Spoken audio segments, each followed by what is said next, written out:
भारतीय कानून के स्रोत, sources of Indian law explained in Hindi. Sources of Indian law, भारतीय कानून के 6 मुख्य स्रोत। नमस्कार दोस्तों, आप देख रहे हैं लीगल स्पार्क और आज हम बात करने जा रहे हैं भारत में कानून आता कहां से है, यानी सोर्सेज ऑफ इंडियन लॉ। यह टॉपिक हर लॉ स्टूडेंट, एडवोकेट और एग्जाम एस्पिरेंट के लिए बेहद महत्वपूर्ण है। तो चलिए शुरू करते हैं सरल भाषा में।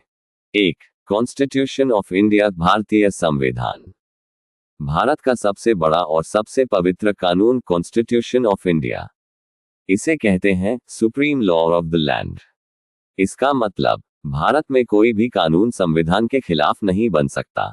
सरकार कैसे चलेगी, लोगों के अधिकार क्या होंगे, अदालतों की पावर्स क्या हैं, सब संविधान तय करता है। अगर कोई एक्ट संविधान का उल्लंघन करे, सुप्रीम कोर्ट उसे तुरंत अनकॉन्स्टिट्यूशनल घोषित कर सकती है।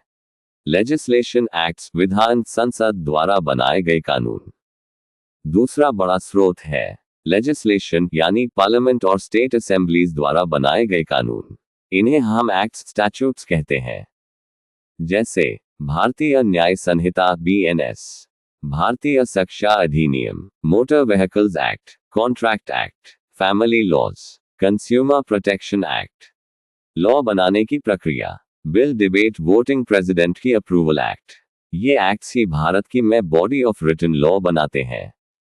3. जुडिशियल डिसीजंस, न्यायालयों के निर्णय। तीसरा और सबसे डायनामिक स्रोत है जुडिशियल डिसीजंस, यानी सुप्रीम कोर्ट और हाई कोर्ट्स के फैसले। इन फैसलों को कहते हैं प्रेसिडेंट्स, नजीर, जो फ्यूचर केसेस में गाइड करते हैं। जब किसी कानून में एम्बिग्युइटी हो या कोई नया लीगल इश्यू आए, तो कोर्ट अपनी इंटरप्रिटेशन देती है और यह इंटरप्रिटेशन खुद कानून का रूप ले लेती है। 4. कस्टम्स, रीति रिवाज। भारत सभ्यताओं का देश है। जब किसी विषय पर लिखित कानून नहीं होता, तो कस्टम्स, यानी समाज के पुराने रीति रिवाज लागू होते हैं।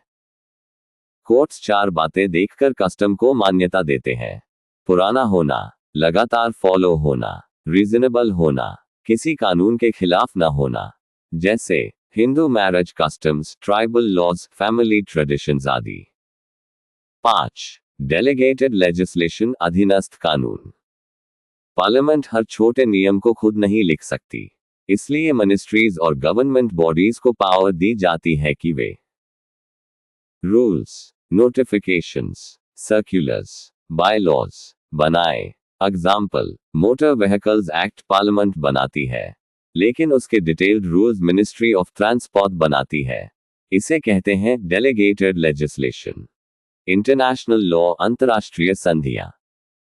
छठा स्रोत है इंटरनेशनल ट्रीटीज और कन्वेंशंस। भारत यूनाइटेड नेशंस और कई ग्लोबल एग्रीमेंट्स का हिस्सा है, जैसे human rights convention, environmental treaties, trade agreements, climate change policies.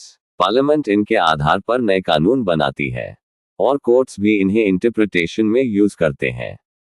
तो ये थे भारत के 6 मुख्य कानून स्रोत: constitution, legislation, judicial decisions, customs, delegated legislation, international law. इन्हीं से मिलकर बनती है भारत की पूरी लीगल सिस्टम।